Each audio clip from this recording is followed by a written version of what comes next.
आप सभी को प्रणाम। परम पूज्य गुरुदेव पंडित श्री राम शर्मा आचार्य जी के विचार प्रसार में आप सभी का स्वागत है। परम पूज्य गुरुदेव की आत्मकथा हमारी वसीयत और विरासत का अध्याय 16, तीसरी हिमालय यात्रा, ऋषि परंपरा का बीजारोपण। मथुरा का कार्य सुचारू रूप से चल पड़ने के उपरांत हिमालय से तीसरा बुलावा आया, जिसमें अगले चौथे कदम को उठाए जाने का संकेत था। समय भी काफ़ी हो गया था। इस बार कार्य का दबाव अत्यधिक रहा और सफलता के साथ साथ थकान बढ़ती गई थी। ऐसी परिस्थितियों में बैटरी चार्ज करने का यह निमंत्रण हमारे लिए बहुत ही उत्साहवर्धक था। निर्धारित दिन प्रयाण आरंभ हो गया। देखे हुए रास्तों को पार करने में कोई कठिनाई नहीं हुई। फिर मौसम भी ऐसा रखा गया था जिसमें शीत के कड़े प्रकोप का सामना न करना पड़ता और एकाकीपन की प्रथम बार जैसी कठिनाई न पड़ती। गोमुख पहुंचने पर गुरुदेव के छाया पुरुष का मिलना और अत्यंत सरलता पूर्वक नंदनवन पहुंचा देने का क्रम पिछली बार जैसा ही रहा। सच्चे आत्मीय जनों का पारस्परिक मिलन कितना आनंद उल्लास से भरा होता है, इसे भुक्तभोगी ही जानते हैं। रास्ते भर जिस शुभ घड़ी की प्रतीक्षा करनी पड़ी वो आखिर आ ही गई। अभिवादन आशीर्वाद का क्रम चला और पीछे बहुमूल्य मार्गदर्शन का सिलसिला चल पड़ा। अब की बार मथुरा छोड़कर हरिद्वार डेरा डालने का निर्देश मिला और कहा गया कि वहां रहकर ऋषि परंपरा को पुनर्जीवित करने का कार्य आरंभ करना है।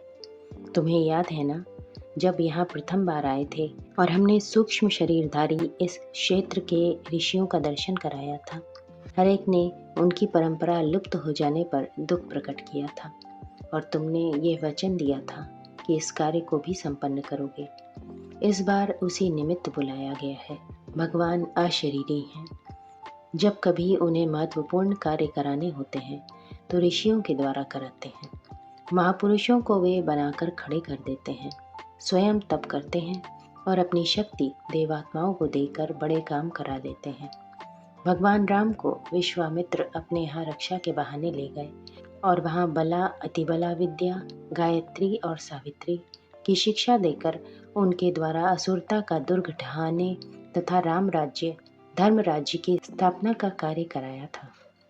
कृष्ण भी संदीपनी ऋषि के आश्रम में पढ़ने गए थे और वहाँ से गीता गायन, महाभारत निर्णय तथा सुदामा ऋषि की कार्य पद्धति को आगे बढ़ाने का निर्देशन लेकर वापस लौटे थे। समस्त पुराण इसी उल्लेख से भरे पड़े हैं कि ऋषियों के द्वारा महापुरुष उत्पन्न किए गए और उनकी सहायता से महान कार्य संपादित कराए गए। स्वयं तो वे शोध प्रयोजनों में और तप साधनाओं में संलग्न रहते ही थे। इसी कार्य को तुम्हें अब पूरा करना है। गायत्री के मंत्र दृष्टा विश्वामित्र थे।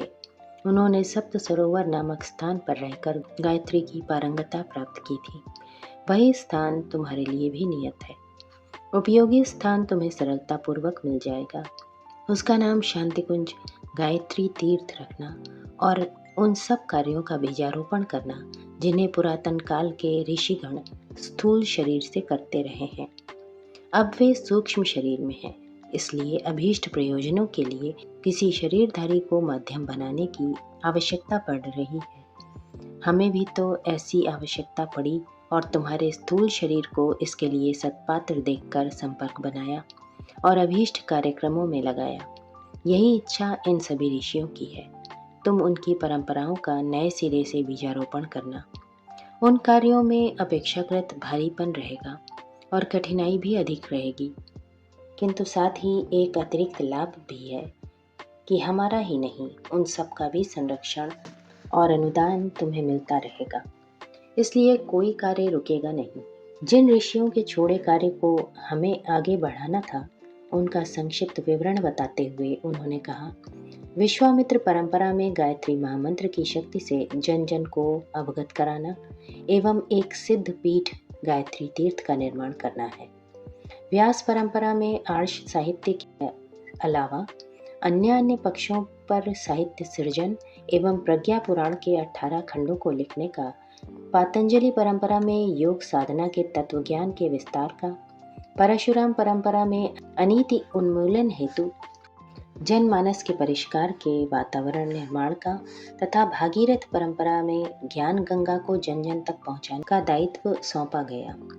चरक परंपरा में वनौषधि पुनर्जीवन एवं वैज्ञानिक अनुसंधान, याज्ञवल्क्य की परंपरा में यज्ञ से मनोविकारों के शमन द्वारा समग्र चिकित्सा पद्धति का निर्धारण, जमदग्नि परंपरा में साधना आरण्यक का निर्माण एवं संस्कारों का बीजारोपण, नारद परंपरा में सत्परामर्श परिव्रज्या के माध्यम से धर्म चेतना का विस्तार, आर्यभट्ट परंपरा में धर्म तंत्र के माध्यम से राजतंत्र का मार्गदर्शन, शंकराचार्य परंपरा में स्थान स्थान पर प्रज्ञा संस्थानों के निर्माण का, पिप्पलाद परंपरा में आहार कल्प के माध्यम से समग्र स्वास्थ्य संवर्धन एवं सूत शौनिक परंपरा में स्थान स्थान पर प्रज्ञा योजनों द्वारा लोक शिक्षण की रूपरेखा के सूत्र हमें बताए गए।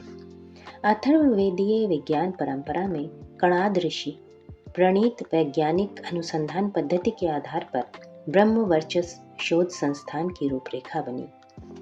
हरिद्वार रहकर हमें क्या करना है और मार्ग में आने वाली कठिनाइयों का समाधान कैसे करना है, ये ऊपर बताए निर्देशों के अनुसार हमें विस्तार पूर्वक बता दिया गया। सभी बातें पहले की ही तरह गांठ बांध ली। पिछली बार मात्र गुरुदेव अकेले की ही इच्छाओं की पूर्ति का कार्यभार था। अब की बार इतनों का बोझ लाद कर चलना पड़ेगा। गधे को अधिक सावधानी रखनी पड़ेगी और अधिक मेहनत भी करनी पड़ेगी। साथ ही इतना सब कर लेने पर चौथी बार आने और उससे भी बड़ा उत्तरदायित्व संभालने तथा सूक्ष्म शरीर अपनाने का कदम बढ़ाना पड़ेगा। ये सब इस बार उनने स्पष्ट नहीं किया, मात्र संकेत ही दिया। ये भी बताया कि हरिद्वार की कार्य पद्धति मथुरा के कार्यक्रम से बड़ी है, इसलिए उतार चढ़ाव भी बहुत रहेंगे, असुरता के आक्रमण भी सहने पड़ेंगे। आदि आदि बातें उन्होंने पूरी तरह समझा दी। समय की विषमता को देखते हुए उस क्षेत्र में अधिक रुकना उन्हें उचित न लगा और 1 वर्ष के स्थान पर 6 महीने रहने का ही निर्देश दिया।